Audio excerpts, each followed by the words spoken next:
રાજુલાના બીડી કામદાર સોસાયટી નજીક આવેલ વાડીમાં આગ લાગવાની ઘટના બનવા પામી.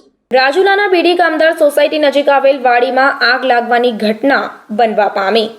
રાજુલાના બીડી કામદાર સોસાયટી નજીક આવેલ વાડીમાં આગ લાગવાની જે ઘટના છે તે બનવા પામી. આ આગ ઘઉંના કુવડમાં ખેડૂત દ્વારા લગાવવામાં આવેલ હોય ત્યારે પવનની ગતિ ફરી જવાના કારણે આગ વાડીના લીલા મરચામાં પ્રસરી હતી.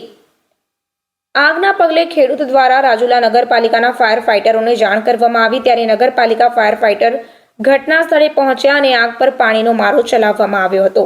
વાડીમાં આગ લાગતાની સાથે જ સ્થાનિક ખેડૂતો પણ દોડી આવ્યા હતા ત્યારે નગરપાલિકા ફાયર ફાઇટર દ્વારા સંપૂર્ણપણે આગ પર કાબૂ મેળવાયો હતો.